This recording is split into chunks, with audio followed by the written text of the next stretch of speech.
devant la barre kaddu yi mu njëkk a wax nee daal moom nekkul benn yoon xarit ci 15 personnes ci 14 personnes yi nga xamante ni ñoom la ñu jëf fekk ci appartement bi loolu nag Fadilou lu ñu xel ma nga nangu la ndax boo xoolee waxtu bu ñuy jàpp xale yi ci appartement bi il paraît que Binta mécanicien nekk fa woon donc boo waxee ni yaakaar naa ni bokkul ak kii xayutoo ak ñoom benn yoon donc loolu lu ñu mën a jàpp la. ba léegi ci li nga xamante ni moom mooy ci ay kàddu yi mu wax nee na les autres personnes dañuy bëgg seulement ci am bës ci sama tour parce que Binta mécanicien te la ñu xam moom dafa jàpp ne daal ñeneen ñi dañu bëggoon seulement di am bës ci moom wala boog wut bës ci moom loolu moo tax ñu làqatu ci ginnaaw xaaritoog Binta mécanicien mais moom nee na benn yoon daal amul benn xarma yàlla bi mu seq ak xale yi amul nekkuñu benn yoon xarit duñu fréquentante ñii dañu bëggoon seulement am tour ci moom moo tax ñu làqatu ci xaritoo ki nga xamante ni mooy Binta mécanicien moom mooy les premiers propos yi nga xamante ni Binta wax na ko devant la barre Fadil sa jàngat ci kàddu yi Binta njëkk a wax. Oui effectivement c'est tout à fait normal nit bu amee ay tuuma sa kaw daanaka boo amee ay argument yoo ko mën a même boo amul argument sax ñu teg la ay tuuma tu vas te défendre c'est tout à fait normal et que aussi comme ni mu ko waxee peut-être elle est victime de sa célébrité elle est victime li nga xamante ne moo di ni ñu ko ràññeewee mu nekk jigéen bi nga xamante ne day liggéey bi nga xamante ne suñu société ràññewuñu maanaam xamuñu ci jigéen waaye comme que métier moom métier la liggéey la boo ci daan sa doole ngay góor ak jigéen liggéey góor day liggéey jigéen day liggéey mais aussi peut-être elle est victime de sa célébrité peut-être même xam nga tey jii man mun naa dem def samay tooxu dina ne Binta mécanicien fu nekk mën na ko def turam cité ko yomb na ndax xammee nañ ko ràññee nañ ko trop ko d'ailleurs même boo déggee sànq li nga wax sax ay mbokkam ñoom nee nañ fekk ñu ko ci biir appartement samedi lañ ko jàpp maanaam le lendemain de l'arrestation des 14 prévenus moom te lañ ko jàpp te lañ ko teg loxo ci garage mécanique ci garage lañ ko fekk jàpp ko kon donc moom Binta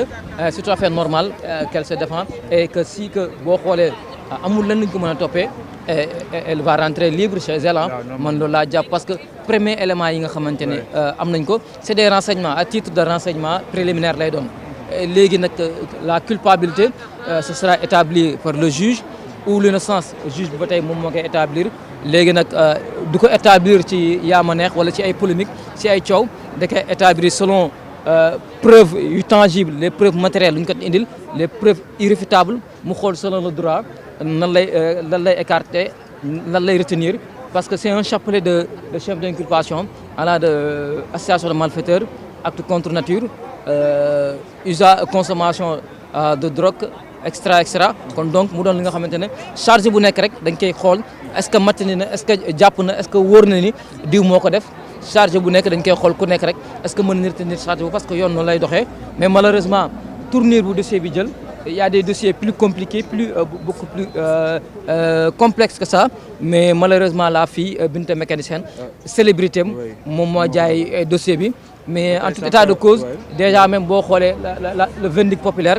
les procureurs sur TikTok les juges sur TikTok ñii condamné nañ ko ñii accusé nañ ko de tous les noms. ci les propos qu'elle a tenus devant la barre moom Binta mécanicien selon sama naataango bi nekk ci biir.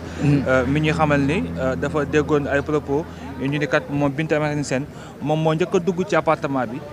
pour xool nan la appartement bi mel nee na loolu nekkul dëgg. c'est juste que ñoom ñoo ko waxal loolu pour mën a yàq deram mais moom nee na appartement bi mosu cee dugg. c'est vrai que moom moo daal di facilité moom moo booleeg ñi nga xamante ne ñoom ñu doon luy appartement bi mais moom nee na ba léegi jusqu'à présent elle n'est pas entrée à l'intérieur ci fi nga xamante moom mooy ci appartement bi donc bi nga ko daal daan nay teggi tuuma yi nga xamante ni moom lañ ko doon tegal et encore une fois daanaka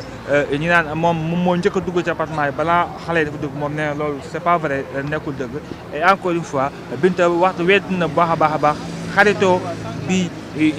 les 14 autres personnes ñooy wax naan Binta sama xarit la ñooy fréquentante Binta wedd na ces propos là nee na moom moo 14 personnes yi xamu leen ci Adama xamu leen ci Awa c'est juste que ni coole moo bëri rek ak turam fu mu egg moo tax gars yi bëgg noonu làqatu ci ginnaaw turam moom Binta mécanicien. Oui effectivement loolu lay interpeller rek surtout nous les journalistes sénégalais bu nekk ak booy wax ci nit booy wax ci actualité xam nga toog sa néeg wala toog sa compte nekk à l'étranger nga toog di wax ci deru nit di wax ci dossier boo xamante ne réellement les tenants et les aboutissants tu l'ignores royalement xamoo ci dara et tu te permets que nga jàpp deru nit ki dafa siiw rek et elle est connue nga jàpp lépp loo dégg rek loo déggul loo xamut nga yàq ko te alors que l'affaire est en cours dafa am ñi nga xam ne ils sont habilités de porter des accusations de trouver des indices de trouver des informations pour mën a appuyer li nga xamante ne ñu ngi la koy teg sa ndodd et aussi de l'autre côté il y a la version des personnes citées des personnes incriminées de leurs proches et de leurs avocats en tout état de cause ak lu mënta xew balaa nga wax ci mbir au minimum li ñu naan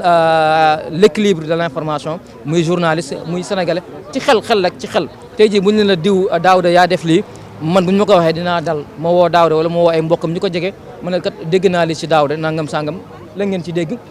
bu ma ñëwee noonu laa koy indee kat lii xaw na mbokkam yi lii la ñu wax moom lii la wax nga def équilibre de l'information mais nekk ci deru nit nga remplacer rôle procureur remplacer rôle juge di wax lu la neex fa la dëkk bi toll gis nañ ni même sur le plan politique il y a des dossiers Mansour Faye c'est un exemple patent ils l'ont accusé pendant presque 2 ans ou 3 ans de tout délit ils l'ont traité tous les noms d'oiseaux mais finalement qu'est-ce qu'a retenu juge bi après li nga xamante ne moo di non après procédure bi mandat de dépôt mise en accusation fële ci au cours de justice il y a eu des chroniqueurs et des journalistes ils ont pris la place des procureurs et des juges ils ont chargé des personnes qui sont présumées innocents ils ont jugé ils ont condamné même des personnes ils ont bafoué même l'honorabilité de beaucoup de personnes et que loolu mooy le malheur maanaam la présomption d'innocence dañ ko transformer en présomption de culpabilité te en droit Voltaire ou Baudelaire disait mieux vaut 1000 culpables en liberté qu'un innocent en détention Voltaire moo ko doon wax mu doon li nga xamante ne lu am solo la parce que tey jii nit mënoo ko téye 10 mois wala 11 mois takkal ko lu nekk wax ko lu nekk yàq daram nga xëy ba un bon jour ñu la diw deful dara dafa set wecc dara takkul ci moom kon donc loolu ku nekk rek muy sénégalais muy journaliste ak kee ko mënti doon rek ak foo mënti far da nga ci war a bàyyi xel bu baax a baax daf ñu war a servir d'exemple cas yi Binta mécanicienne foo tourner Binta lu mu def te alors que ñun journalistes yi au fond même xamoo ci lu bëri mënoon na diw moo def mënoon na diw deful seul le juge est habilité à établir la culpabilité ou l'innocence d'une personne te procès bi peut-être war na reprendre parce que avocat bu mu génnee reprendre na ba Binta mécanicienne elle commence à réfuter les faits mu ngi setal boppam mu ngi défendre boppam xam nga lii moo tax procès baax lépp lu ñu lay tuumal nga ñëw taxawal setal sa bopp juge bi le droit il va dire le droit il va lire le droit et ñu am yaakaar ne fekk ci kanam incha allah lépp li nga xamante ne daal moom lu am ci mbir mi ku ci take ku ci laale les personnes les responsabilités seront situées et bu dee à occasion war na am ay sanctions il y aura des sanctions pénales ou il y aura des sanctions oui fallait Binta mécanicienne ci mode furilam ci ni mu bindoo ci ni mu mel ci apparence am da def rasta waaye sama naataango bi ci biir Basel nee na ma actuellement Binta rasta yi digg na ko maanaam loolu ma wala ni prison moom ak ko mënti doon boo fa nee xalaat dugg rek gars yi dañ lay wat ba nga set wecc. waaw loolu tamit c'est un principe boo xamante ne tamit même Yacine Fall ñu ngi ko doon wax les traitements inhumains yi nga xamante ne en détention parce que boo ñëwee dañ lay dépouiller dañ lay dévêtir maanaam dañ lay simbi boo sonoon ay yéen ngay simbi boo amoon rasta wala ay njañ tout ça dañ koy dindi maanaam humiliation la. waaw man loolu laa ko yàgg a wax c'est une humiliation boo xam ne dañ ci war a def nag parce que côté en détention préventive. lu wóor na yow wóor la à 100% xamoo ndax moo def wala deful mais kooku il a des droits parce que même un criminel a des droits il a droit à la défense il a droit à la dignité humaine mooy ñu wax les droits de l'homme il y a des droits yoo xamante ne c'est indéniable c'est fondamental même en détention am nga droit yi nga xamante ne dañ la ko war a sàmmal la surpopulation carcérale man dem maa ngi doon xaar peut-être Yacine Fall wax ci surpopulation carcérale parce que premier sortie bu mu def dafa def le déplacement à Rebeuss fa la dem ne constaté maanaam li nga xamante ne moo fa am ci traitement